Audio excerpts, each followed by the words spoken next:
I think city of Hangzhou in China is the best environment-friendly place I have ever lived. And what attracted me most was the very quiet atmosphere of the entire city. Any part of the city, if you walk around, in fact, this 8.6 million population city, your heartbeat will not even rise even by a degree. It is calm and composed. This kind of experience I have never seen even in a small city where the population is something like 2 lakhs or 5 lakhs. It is always noisy and very, very perturbing.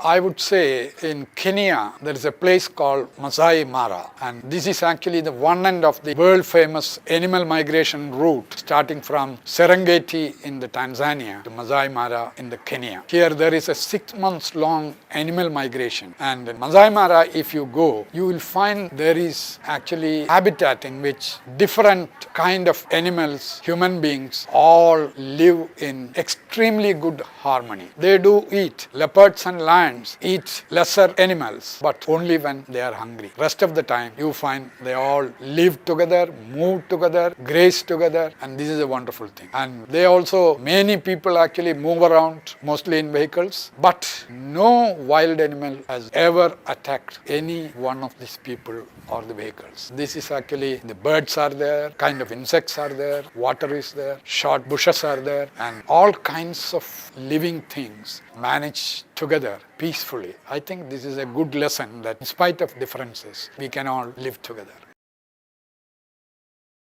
Well, even though it is something nostalgic, this is actually an incident which has left a lasting impression and a change in my attitude to environment. This happened in Singapore in 1980. I traveled by a bus. On getting down, slipped the ticket onto the road. I was trying to get onto the footpath where few school children were actually waiting, looking at me like a wild animal. I couldn't understand why that kind of a face for these small children. Then I just looked around and I found that on the road, but for the single ticket that I had dropped, there was no other dirt. I thought this could be the reason. I just bent down, picked it up and looked up again at their face. They were all beaming with a very approving smile, and I learned the first environment lesson from there. That was probably very, very an important message to me as far as environment is concerned.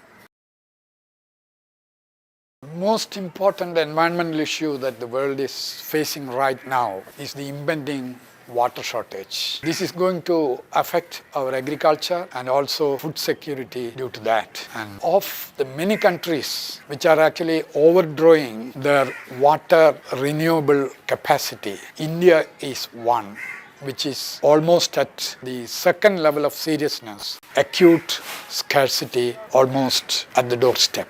This is going to affect us very seriously, and even in Kerala, this is going to be a very major issue in spite of our 3 meters of rainfall every year.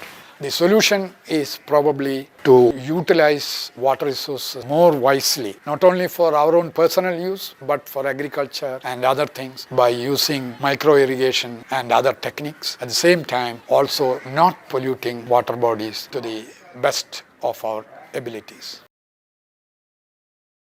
Well, I live in Trivandrum, the capital city of Kerala state. The most important problem that I find is how carelessly we treat the urban solid waste and the liquid waste. We try to wait for a technology that is going to solve this overnight, and we wait thinking that the technology is yet to come. But in fact, urban solid waste is a combination of 4 components. One, the putrefying organic waste, other one, the inorganic waste. Both these contain energy, and it is possible for us to take energy back from it. A third component is plastics, batteries, and so many other toxic materials which have to be separately collected and separately handled.